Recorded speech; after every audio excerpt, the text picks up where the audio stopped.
Well, I have a different billionaire story that's kind of crazy that I want to tell you about. So What? check this out. This is a wild story. I'm just going to brace yourself. I feel like I can rule the world. I know I could be what I want to. I put my all in it like no days off. On the road, let's travel. Okay, let's start with this. I'm going to read you a snippet from an article first.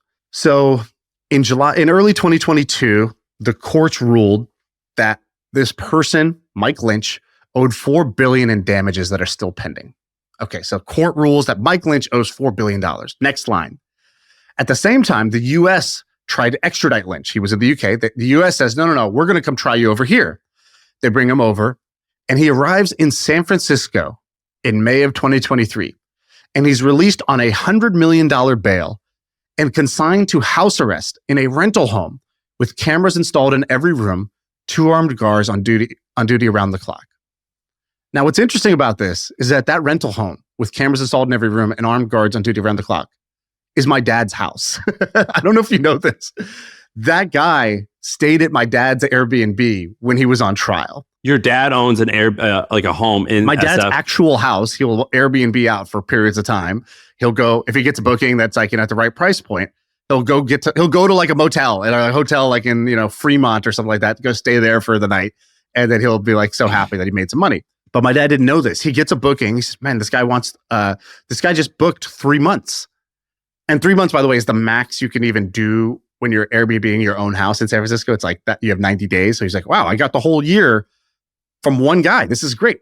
So he's like, where am I going to go for 3 months? And he's figuring it out. Oh, I'll go travel, whatever.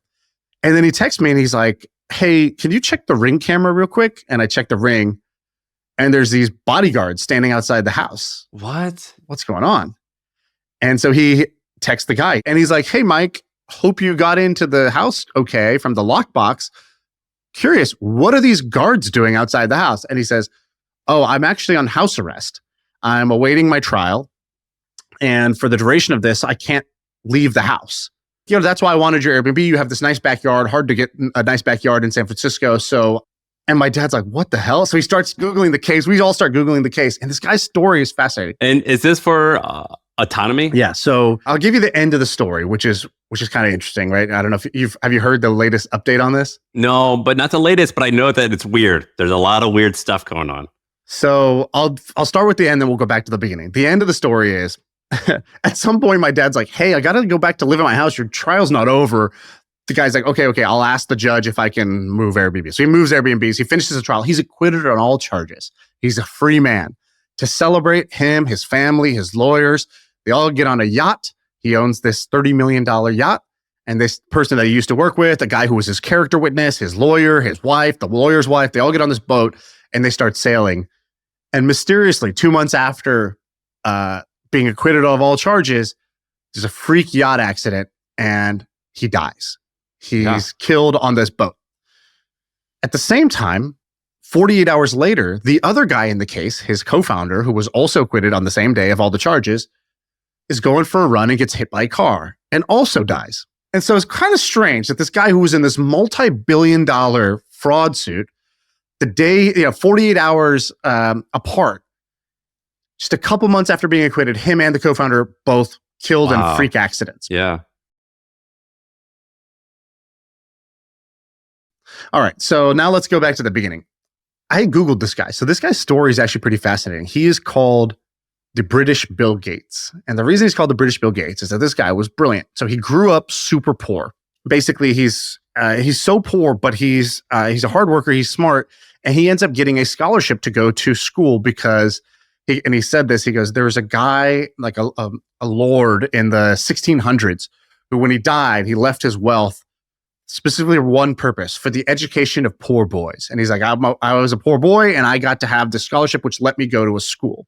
And so when he's 11, he gets into a private school. He starts working really hard. At 16, he becomes a janitor at a hospital and he's mopping the floors. And during the trial, he's talking about his childhood or growing up. And he's like, at 16, I used to work in this hospital mopping the floors. I was, and actually I still am, I'm a demon mopper. So I could do that. And the lawyer goes, your credibility is on the line here, Dr. Lynch. And he goes, throw me a mop. I'll show you right now. And the whole audience at the courthouse starts laughing. he tells a story at the hospital. He's working his way up. So he goes from janitor, mopping the floors, to porter, which he's wheeling the people from room to room. He's moving the beds around. Finally, he gets the prestigious job of serving tea and sandwiches. And he says, the most important thing that happened in my life was at age 16, I spent a lot of time with people who were 95-year-old, basically people on the way out. And I used to sit with them and I used to serve them tea and sandwiches. And these people had nobody to talk to, and they're at the end of their life, and they opened up to me about their life and about things that they've never told anybody. And he goes, at 16, I thought that I'm indestructible, and life seems like it's forever when you're 16. And he's like, every day I was reminded life is really short. I want to really make something of my life. Then he says, he gets into Cambridge. He goes into Cambridge and he gets a PhD in neural networks, artificial intelligence and neural networks. And he's old. 90s. So this is way before AI and neural networks were a thing. So let's fast forward. He starts this company called Autonomy. And Autonomy was basically like one of these like machine learning, big data, take a bunch of data, find patterns that the human eye is not going to be able to see. And they sell this to both companies as well as governments and agencies, sort of like a Palantir-esque company.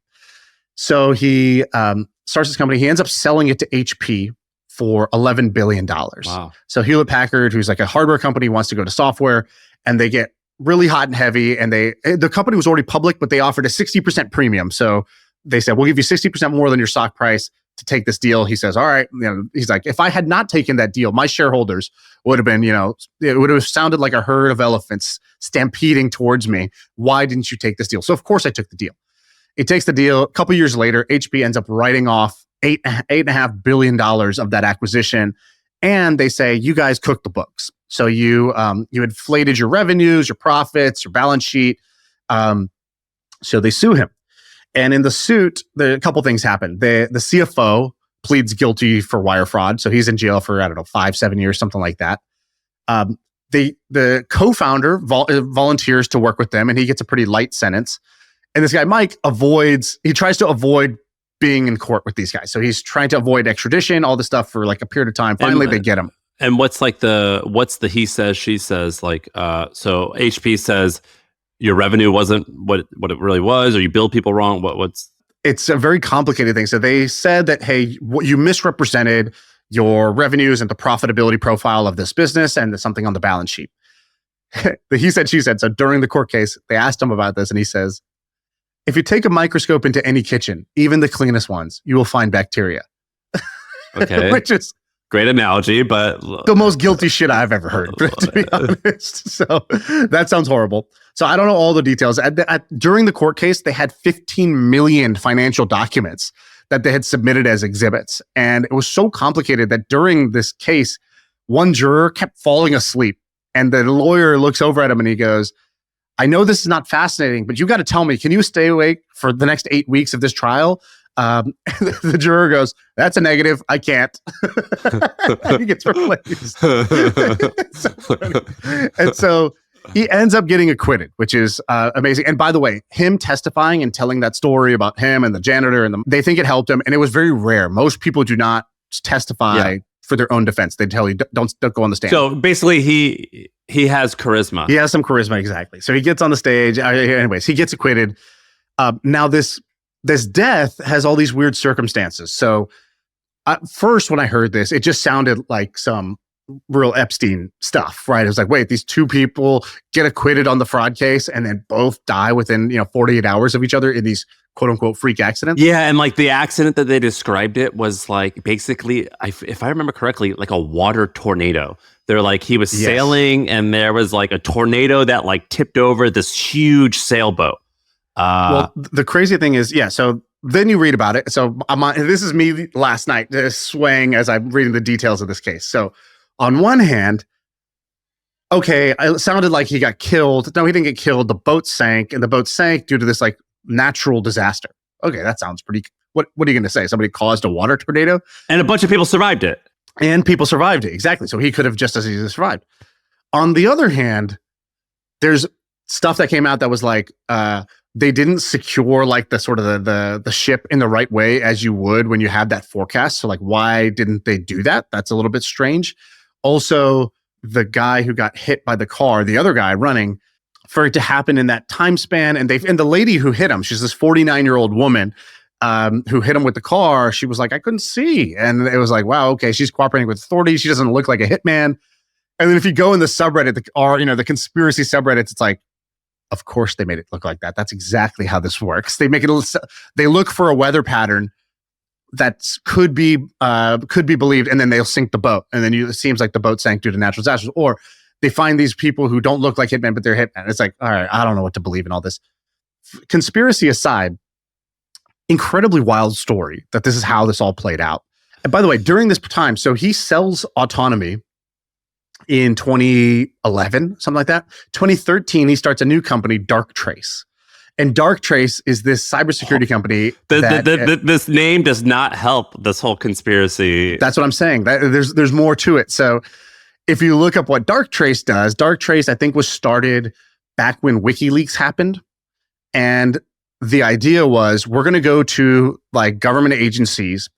And when Snowden and the WikiLeaks stuff started happening, it was basically, I'll make sure WikiLeaks and the Snowden leaks never happen to you. And so they were working with all kinds of, secret agencies to try to prevent that from being possible. And that's what Darktrace is. Darktrace was also a $5 billion company that was acquired for $5 billion. And so this guy was like really prolific as an entrepreneur. At the same time, this incredible, either tragedy, conspiracy, or freak accident. It's hard to say, but isn't that wild that this guy was just living in my dad's house? How much is your dad? Okay, I don't know. The answer of this could be, I don't want to give too much information to my father, but let's just presume that this guy, Mike Lynch, is worth billions. How much do you think he was paying per month for? So that's actually a funny thing. So my dad's normal rate, I think the normal rate on his Airbnb is like $750 a night, something like that. Because it's a house with multiple rooms, so it's cheaper than it would be if you're a group. And by the way, my dad's super desperate, so he'll put it up for $750. Someone comes in for $5. He's like, it's still $5. $5's great. That's a lot of money. I got to say yes to this. And we're always telling him, we're like, dude, you're old now. Don't inconvenience your life like this. And he'll do it, whatever. So when this happened, of course, my first instinct is, hey, maybe you don't want this seems like a pretty tense situation. We don't know. We don't have a lot of information here. There's somebody who's on trials. It's like a criminal living in your house. What's going on? Maybe you should ask him to leave. And my dad's like, yeah. Gonna do that. Calls the guy. Calls me back. Like, so what happened? Is he agree to leave? Are you gonna have to refund him or what? He's like, no, he's paying triple now. And I was like, what?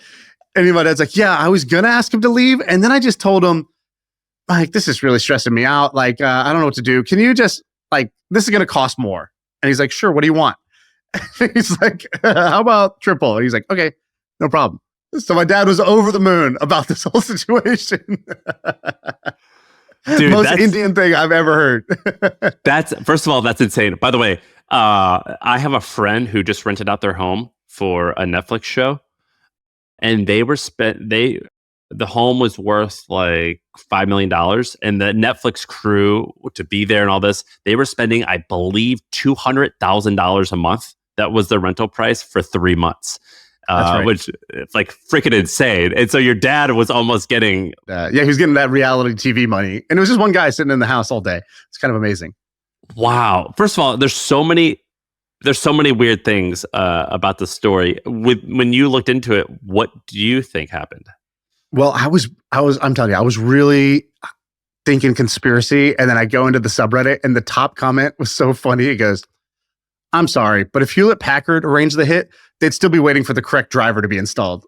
And I was like, no, that's true. HP is not ordering a hit. So I don't believe that's the case. I have studied history for a long time. I'm into all this stuff. Conspiracy theories are always fun to read about. Here's my takeaway with conspiracies.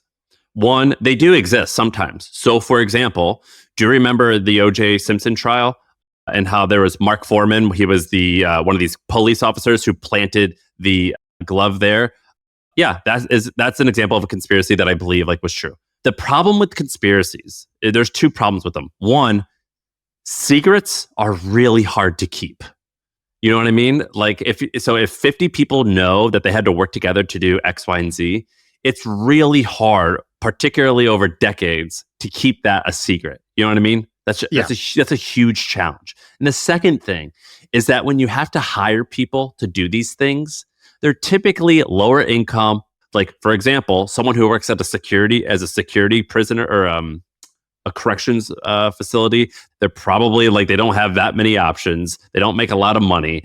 And convincing this person to shut up for 50 years, that's really fucking hard. It's just, it's like logistically to pull off a conspiracy like that is effective. It's really, really hard. Or like, let's say you're doing it with like a bunch of military people. So like 100 just infantry people are trying. You think they're going to be able to keep their mouth shut?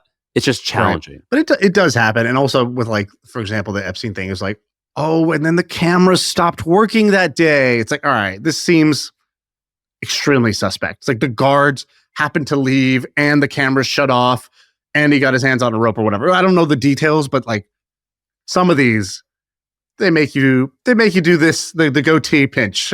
What's going on here? Well, and then, but there's a lot of times have you heard of the Kennedy curse about how they all die? No.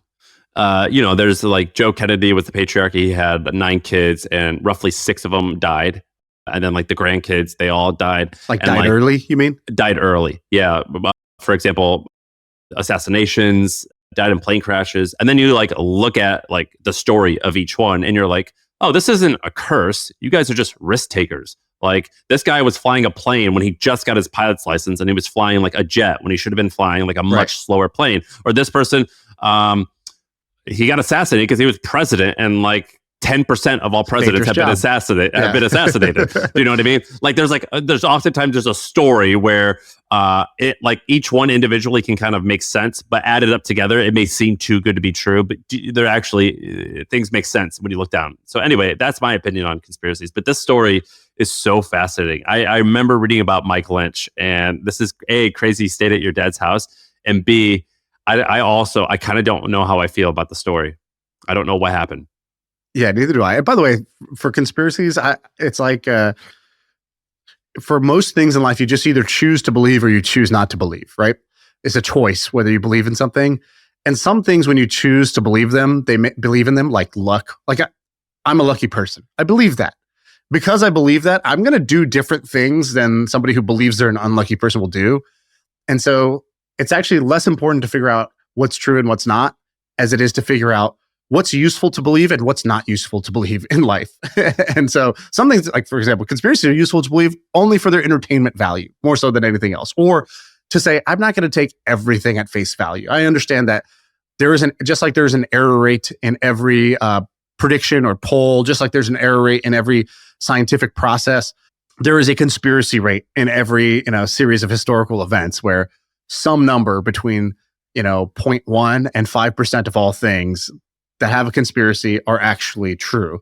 So choosing to believe for entertainment value is kind of where I land on it. Single engine airplanes or helicopters and boats, like huge yachts, 2 things, I don't touch them. I think those things are I'm so afraid of those things. Have you ever been on a cruise?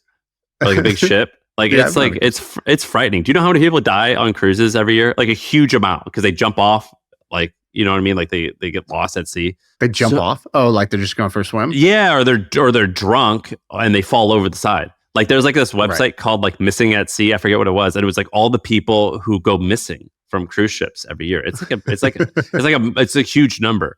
It's like the dead version of Facebook. It's like this group of people that are missing at sea. Yeah, it's like a pretty disgusting thing. Like, I'm not doing that. I can't stand cruises. So, but this story is pretty wild. This is a wild story. That's wild. He stayed at your dad's place. All right, where do we go from here? All right. So for the last 15 years, you and I have studied like making money. Would you agree? Like that's been like the 90% of our waking time. I have agreed. I would agree with that. That's cool. That's great and everything. But I think that I have I've learned how to do it. Would you agree that you kind of understand like intellectually how it's done? I understand intellectually, yes. Like it's hard, but there's like 3 phases. There's understanding intellectually, realizing you thought you understood it intellectually, and then now you actually know intellectually, and then there's doing it. And I think I finally got past the 3rd stage, and now I think the 4th stage is either being done with it, getting over it, or being less interested in it as you go. Yeah, for sure. Which, by the way, like I actually think that that's a great like arc. And something that like I've always loved about studying making money is the idea of nothing to something. And it just so happened that capitalism and making money, that is a very practical way of nothing to something. Like it's a very straightforward way. And we've studied it. A new thing that I'm being a little bit obsessed with about how someone goes from nothing to something is politics. And not that like I actually care. I don't ever want to like become political. I don't want to become the president. We're pivoting to the All In podcast. No, I don't want to do any of that. It doesn't actually interest me. But like when Trump became president, I was like, isn't that insane that like in his head, I think he was like, this is just like a bit. And then but it kind of like came to fruition that like he like became powerful. And I'm like, that's like insane how that happens, how someone goes from nothing to something, particularly in the political arena. And so I moved to this small town. And I thought, like it's only a 30,000 person town. I'm going to email the mayor and I just want to become friends with her and just like learn about how she became mayor. So I emailed her and I just said like, hey, my name's Sam. I have this podcast. I have this internet company that I started. And I'm basically just saying this to impress you. But can I come in and just introduce myself? And she did. She said, yeah. And so I met with her. And I thought it'd be funny. I could just like do a little recap of this meeting. But I said a few things that I look back and I'm like, what the hell? Why would I ever say that? So set the scene. You go to her office. You guys go out to lunch. You go for a stroll. What are you doing? She's like, come over. We'll go out to lunch. I'm like, no, I don't want to go for lunch. I want to like come to your office. Like, I want to see where the sausage is made, my friend. Like, I want to see it. So I get there at like 8:45. She's walking in right about then for our 9 o'clock. So we just start talking. We sit down. She's nice. Her name's Jennifer Tucker. She introduced herself as Jen. So I guess I'll call her that. We're friends now. And I just started talking to her and I kind of got nervous, like did you ever have to do a thing where you get married and you have to meet like with the priest in advance? Yeah. Dude, you're like, wait, can this guy cancel our marriage right now if I say the wrong thing? It was the exact same thing. The guy's like, do you guys go to church? I'm like, dude, I go to church like every day, easily every day. You know what I mean? I had that like same energy. Where Favorite part of the Bible? so many to choose from. All of them. It's hard. Yeah. It was like the same thing where I'm like, dude, I just want to impress her. But I've said, she was like, how do you like the town? And I was like, Warren Buffett says this amazing thing where he's like, you got to build a business so good that a dummy can run it because eventually a dummy will. I kind of feel like this town is like that. Like it's so perfect. Like there's nothing to complain and like any idiot can run it. And I was like, shit. Not that you're an idiot. It's just, you know what I mean? And so wait, you said that or she said that? I said that. No, you said the Buffett quote about an idiot running it? Or... Yes.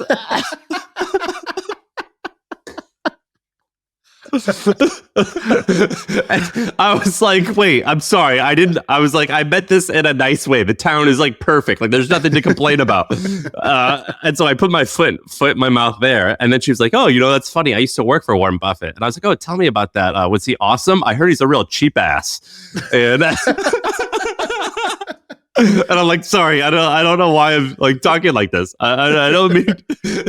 And so she starts telling stories about that. And I'm like, it seems like if you worked for Warren Buffett as an executive, like you must have been like pretty rich. Why would you quit that and take this crappy job? And she like, again, kind of like laughed. But like I was saying things that 10 seconds after I said it, I'm like, what am I doing right now? And she laughed at all of them.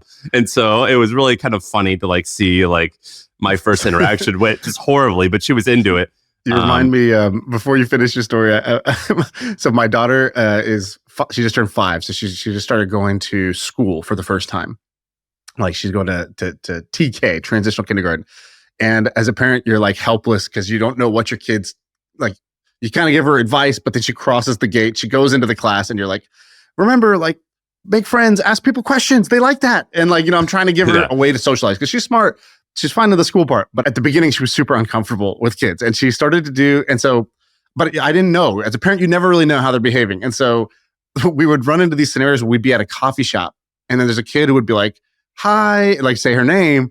I'm like, oh, do you know him? Is that like a kid from your school? And I get really excited. And then she would do what you just did, which is she would just suddenly start saying and doing the funniest things. Like we'll be standing there and I'll be like she won't say anything first. I'm like, say something. Is he in your class? Yeah. Okay. Like, who's this kid? And then I'll be like, hey, I like your watch. I like your shoes, man. Spider-Man. Cool.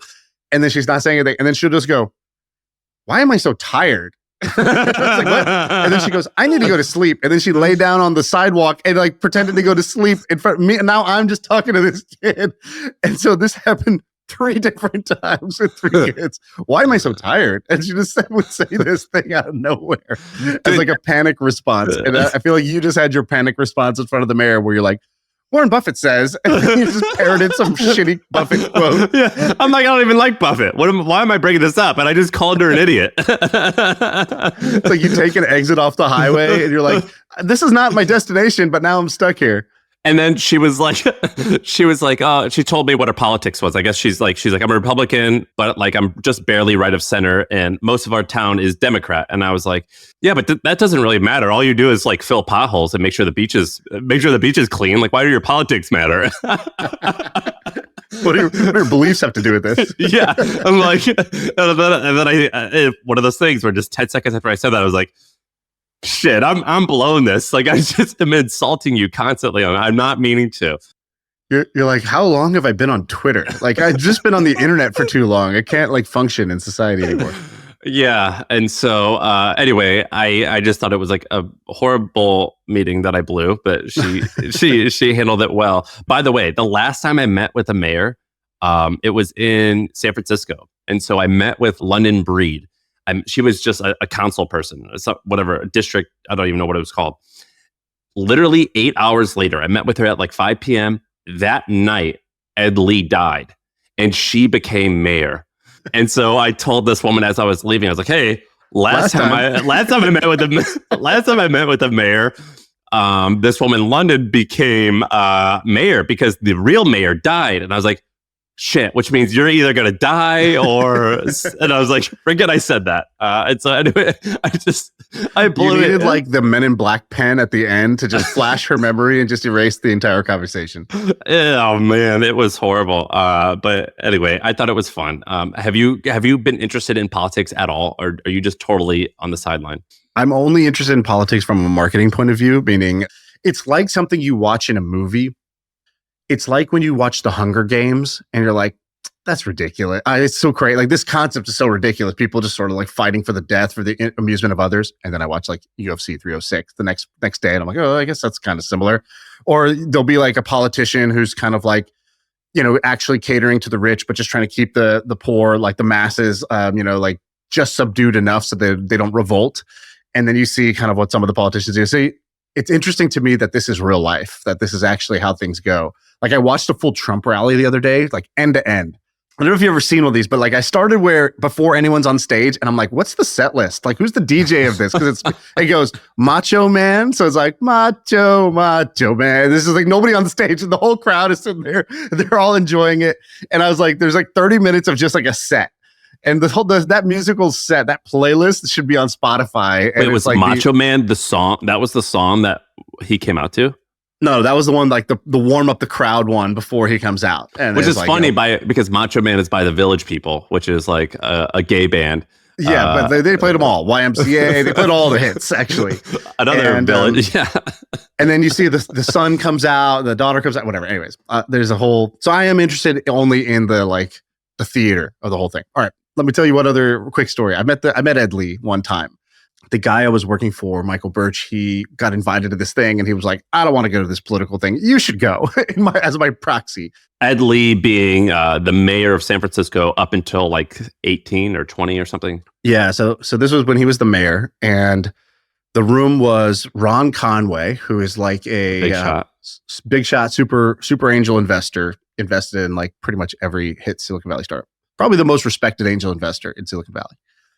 And Mark Pincus, the guy who created Zynga, Jeremy Stoppelman, who created Yelp. And it's basically like 8 of those people and then me. And they just assumed I was like, you know, the scribe who's there to write meeting notes. And that's kind of what I actually was. How old were you? I'm 25 years old, maybe 26 years old at the time. But it's pretty fascinating to see what happens in these meetings. I thought it's just kind of going to be a luncheon, be some sandwiches, some small talk, whatever. And a couple things stood out. One, Ron Conway is famous for taking notes. I don't know if you've heard this before, but he carries with him a giant yellow legal pad. And basically everywhere he goes, he's just like furiously taking notes. And he's taking notes often for like, he's actually like very quick with people, meaning if you'd, hey, Ron, I just wanted to introduce myself. He's like, what can I do for you, man? And then you're like, I just need an introduction to this person. He's like, tell me about your business real quick. And you tell him, and he's like, cool, I'll make the intro. And he just like moves on. Like he's very quick because a lot of people want his time, but he's just furiously taking notes at all time. That was the first thing that stood out. Second thing was Pincus and Jeremy Stoppelman basically just ripped Ed Lee a new one to his face, which I thought was pretty amazing. What did they say? They were like, how do you expect us to run a business here? They were like, it's so expensive. None of my employees can live in the city. On top of that, if they did live in the city, there's just like incredible homelessness and like, drugs and open air drug markets in the middle of the city. Like, what are you doing? What is this? Like, and they were not as hostile as that, but they were very pointed. And then I got to watch, a politician do what a politician does, where they say a lot of words that don't mean a whole lot. And is that what he did? I was like, okay, cool. So I see that even in the private, off-air, supposed to be productive meeting, like, what is he going to do? This guy's he's not going to actually say anything of substance, nor is he going to do anything of substance. And that was kind of my takeaway from the meeting. Horrible takeaway. I mean, like that, right? Yeah, and I don't mean it like, I don't think he had any malintentions. It was just like, these are hard problems to solve in the first place. Figuring out the solution and then actually being able to do anything about the solution would take like so much. It's how I felt when I was in a big company. So you would see something and you're like, we should not do that. We should do something about it. We should do this better. And then you might even try a little bit.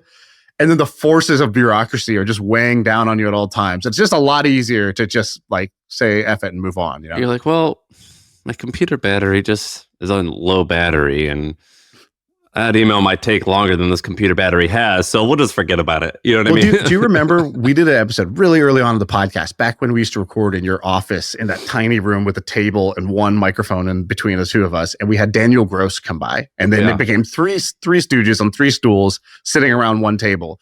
And one thing he said, he got acquired by Apple. His company got acquired by Apple when he was really young. I don't know, 22 years old or something like that. And he got advice from somebody, I forgot who it was, like some super legit Silicon Valley person. He's like, hey, we just got acquired by Apple. What's your advice for me when I'm there? And he was like, the guy told him, he goes, don't give yourself brain damage. He goes, what? He goes, you're going to be in this company and you're going to see so many things that could be so much better.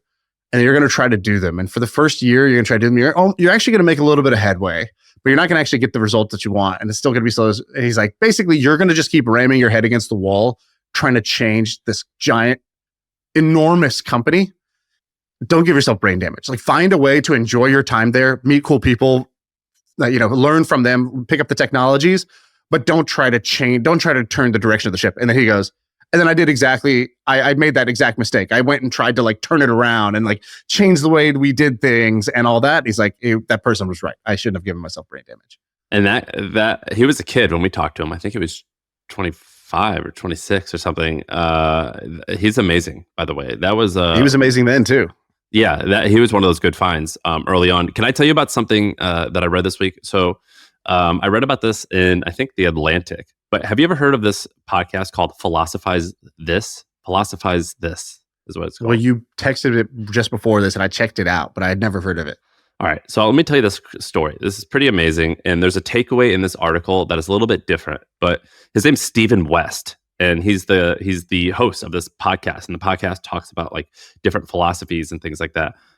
Because the thing about philosophy is like, even if it's interesting, it's pretty academic and like it's not exactly applicable to like real life, and it's also snooty, and there's a lot of people talking about ideas that don't really change my day to day. And he has this podcast that does the opposite of that. Like, it's fairly applicable, it's fun to listen to, whatever. Now, the thing that's interesting about this guy is that he was actually in his, I think he got taken away from his parents at the age of 9, and he was like homeless off and on for a little while. And then left high school at the age of 16. And then starting in 2013, he started stocking shelves inside of a grocery store. Like, it was a pretty crappy job, but he was able to like find meaning in these books. He would listen to an audiobook. He said 7 hours a day. He goes, I would listen to an audiobooks on philosophy 7 hours a day. And the last hour of the day, I would do just a silly podcast. It was manual physical labor, but I loved it because I was able to listen to these books all the time. And so by the time like a few years had passed, but he had listened to so many of these audiobooks that he kind of was like, I devoured Western philosophy. And like, I felt like I knew all about it and I loved it. And so he read Tim Ferriss's 4-Hour Workweek book about life design. Do you remember like the concept of life design, which is like you can build any life that you want to build, but you have to map out like, what does my day look like? How much money do I think I need? What does this all look like? And he got really inspired by that, which is kind of funny that this like deep philosophy nerd got into like Tim Ferriss. And so he launched this podcast called Philosophize This. It kind of took off. And so this podcast now has like 2 or 3 million monthly downloads. The YouTube has 150,000 subscribers. But Stephen West, the guy who's the host, there's not too much information out there on him. Like I think he has a Twitter, but he basically just tweets out when there's a new episode. But what interested me a ton is that the article said, the article was written about this author who's like, her father was into philosophy, but he was kind of unsuccessful. Like he just like studied all day, and how the idea of a podcasting being possible right now, someone like Stephen West, he's able to make a full-time living doing this now based off of like just a hobby. And there's this quote there that says, Stephen doesn't preen or preach or teach. He just talks to you like a smart, curious adult. And I read that line, and that reminded me of something. Do you remember what the old pitch for was at the Hustle? Yeah, you're smart, no bullshit friend, right? It's something like that. Yeah, you're smart, no bullshit friend telling you what you need to know about the world of tech and business news. Right. And that was also the line for the Milk Road. It was like your smart, no nonsense friend telling you about all the news that's going on in the crypto world. No coincidence. Yes, no coincidence. Heavily inspired by the hustles. Heavily inspired. But there's like now that line is used a ton. And I'm sure I stole that from someone else as well. And I read this biography about Gideon Gardner. He's the guy who started Gartner, which is a research firm that is worth publicly traded $40 billion, does billions a year in revenue. His whole shtick early on was I want to treat my customers like they're adults, and I'm just going to talk to them in a fun way, but in a professional way. And we're going to keep things short. And the idea is we're going to treat you just like a smart adult, and we're your friend. That's kind of like an interesting takeaway, because in business, there's like, you can come up with the new technology or whatever that takes off. You can come up with a better product. But one way I think to stick out is branding. And branding is kind of a nebulous thing where it's like, it's kind of challenging. What's a good brand? And this whole idea of we're just going to treat our customers like smart adults and we're going to be casual about them. That is a shtick that I have seen work in so many different industries, and it has worked consistently. He does that wonderfully. You and I do that wonderfully. That podcast Founders, which I love, does that wonderfully. There's so many different content niches that do that wonderfully, but there's so many different brands that do that wonderfully with this idea of like, we're going to be cool, but not like actual cool, but more like casual. We're going to be your friend. Do you know what I mean? Dude, when I went to Austin to record all those podcasts, I had a list of the people that we're doing the podcast with, and I was supposed to be excited about them. It was like, oh, I'm going to do a podcast with Tim Ferriss and with Monish Pabrai, Joe Lonsdale, right? Then there was all these meetings in between. And then there was one meeting that came up at the last second that I got super excited about. And it was to meet Tim Urban. Tim Urban's the guy who writes Wait But Why. He's wrote a bunch of books now. And so he's got this blog that I love. So we go and we meet with Tim Urban. And I'm like, dude, I go, isn't it insane that you have this little blog on the internet? You used to just write whatever was interesting to you. And then one day, the richest, greatest entrepreneur in the world slid into your DMs and was like, yo, I like your stuff.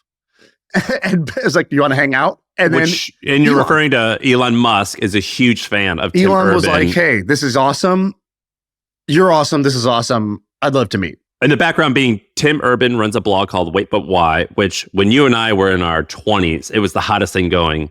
And it's still popular, but it's like an intellectual blog, but silly. It's kind of the same description of what you said, right? Yeah. It's a guy who's smart. He's writing about the stuff that's on his mind, and he's honest the way he writes it, and he treats you well, whatever. So he was like, yeah, it was crazy. Then Elon meets him, and Elon basically says, I would love for you to write. He's like, a bunch of people want to interview me. You know, they want me on 60 Minutes. They want me on this. They want me on that.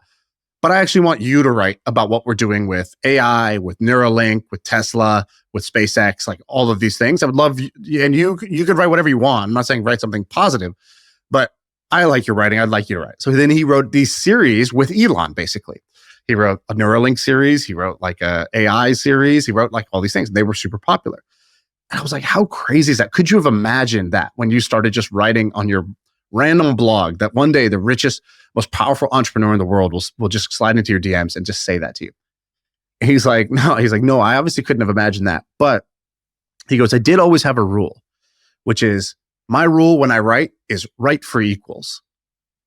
And I said, write for equals. I was like, I love that. What is that? And he goes, there's a big temptation on the internet, which is to create content that you think is for the masses.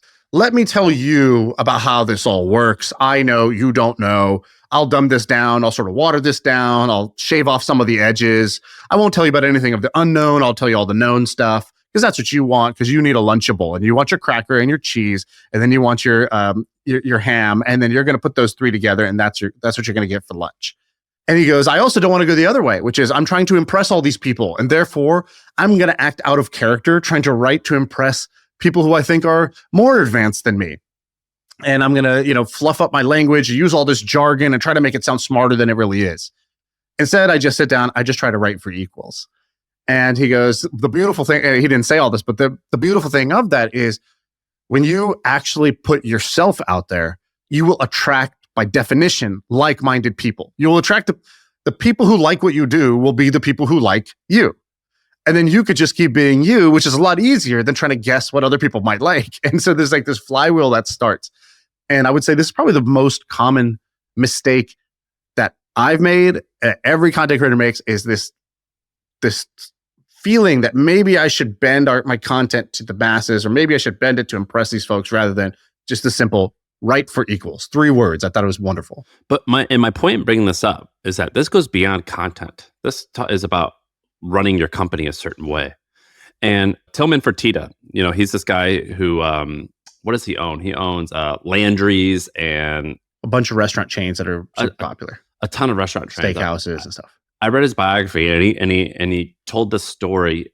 He's like, let me explain like a little bit about my philosophy. And he apparently it was like 11:30 or something at one of his restaurants, and someone ordered an omelet. And the rule was like breakfast ends at 11 or 10:30 or something.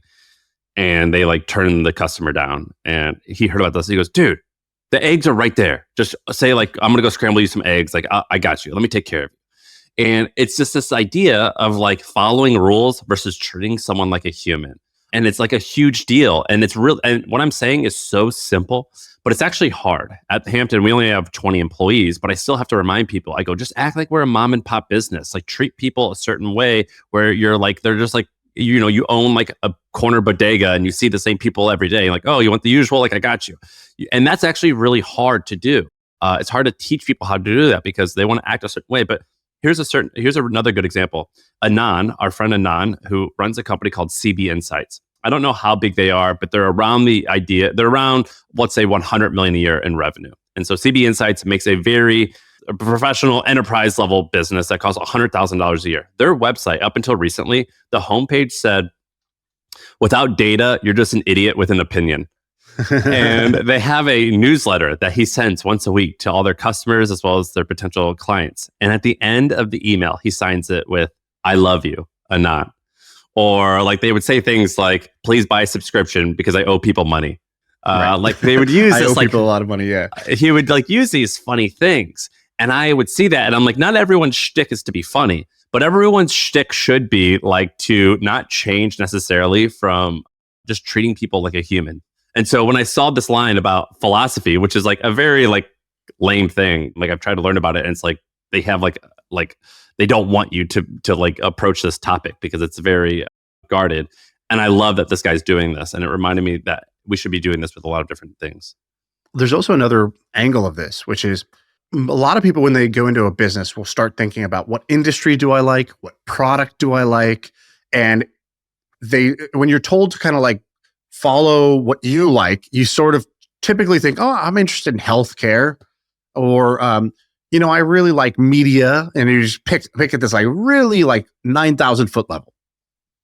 And a different way to do it is work backwards from your customers. So which customers do you respect? Which customers do you love? Which customers do you want to understand? And which customers would you want to hang out with, right? So pick your customer and then work backwards from that. So instead of picking an industry and trying to find a business, you could pick a customer and try to find a pain point that could become your business.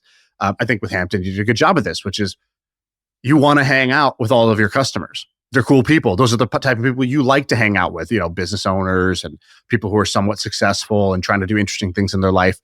So you picked a business where you like, understand, and are attracted to that customer. And therefore, you'll always sort of stay in love with that business. Another version of that I found for myself is most of the time for any business, you're not building product most of the time. Actually, as an entrepreneur, like when you sign up to start a business, you're actually signing up to try to grow a thing. Yeah, you're selling most of the time. You're selling most of the time. Paul Graham wrote a blog post, startups equals growth. Like, what is the differentiator between a small business and a startup? It's that a startup is designed to grow fast, and a small business might be like a barbershop or a nail salon. It doesn't have to grow fast. And so if you're going to be focused on growth 90% of your brain, and that therefore selling, then it actually makes sense to work backwards from what is the type of sale I will need to do to make this successful. So for example, I've had ideas where I'm like, oh, that would be a great product. I would love to make that product and companies would benefit from that product. But the problem is to do that product, to make that product grow, I would need to do enterprise sales, something I do not know anything about, nor would I want to know anything about. I'm not curious about that, right? And so actually that business is not that product, it's enterprise sales. And do I want to do enterprise sales every day for the next 7 years? Do I want to build a team that's really good at doing enterprise sales for the next 7 years? I found for myself, for example, I love running ads. Like the first time I started doing an e-commerce business and I was like, wow, I can just set up this one ad and this ad will be like my a money salesperson. machine. It's a money machine. He works all night. I don't even have to think about this business. My calendar doesn't need to be booked with calls. I don't need to send cold emails every day. This ad will just keep hustling out there. I'm sending out these armies to the corners and they're selling for me, right? And all I need to do. Did you like talk to the ad? Like, hey, sweetheart, how are you? Nice to see you this honor morning. My ads. I'm like, thank you so much. You take this tiny commission, this small CPM fee, and in exchange, you can sell 24/7 around the clock to every single city and every single country and all around the world. You are an amazing employee, the ad. And so I work backwards from ad companies or content, right? I love creating content. So if the main way to grow this business is content, then dope. I want to do that. So picking your business based on what is the sales method is a far better way to build a business that you love and that will actually succeed than to pick the product or the industry that you think you like. Yeah, I completely agree. You said something earlier. You said you start studying how you make money, and then you realize you don't know shit, and then you kind of learn it, and then you start and like, all right, I know it. I just gotta give myself 10 years, and then I care less about it than I thought. Are you in that stage? In and out. So I think by the way, everything goes through that stage. I want to know it. I know it. Ah, shit. I thought I knew it. I didn't know it at all. And then you finally get to the point where you actually know it, but you only know it in your head. You don't know it in your hands. You don't know how to actually do it, right? It's that example I gave one time on the podcast of I watched this guy make this amazing, scrambled egg, and it was fluffy and it was perfect and it had chives and it was just looked so good. And watching that, I was like, I know step by step what he did because he showed me step by step what he did with the camera, with the audio, with the instructions on the screen. But if I went and tried to make that egg right now, I'd make a horrible mess everywhere. And so first you go from, I intellectually know the blueprint and I know it in my head, then I know it in my hands. And then at a certain point, you still enjoy maybe the craftsmanship of doing it, but the novelty of figuring out how to do it, of solving the puzzle, that goes away because you kind of solve the puzzle more and more. And I think a good thing in life is to sort of seek new puzzles. So right now, for example, the puzzles I'm seeking, the things I'm more fascinated about rather than how did this business get to 5 million ARR with 60% EBITDA margins is the creative process. How do the most creative people in the world who create dope shit, how do they live their life? What do they do? How do they think? What is the conversation they have in their head? Which is the same thing I used to ask about entrepreneurs. I just find myself more gravitating towards creative people who are living maybe a unique life or an artist-based life. And then what are they doing? And that's where my current fascination is. You're drifting towards these beatnik artists. I'm wondering how the politicians gain all this power. Golly, we are sellouts, aren't we? No, we're not sellouts. We're grown-ups. All right, where do we go from here? I guess that's it. That's the pod. I feel like I can rule the world. I know I could be what I want to. I put my all in it like no days off. On the road, let's travel, never looking back.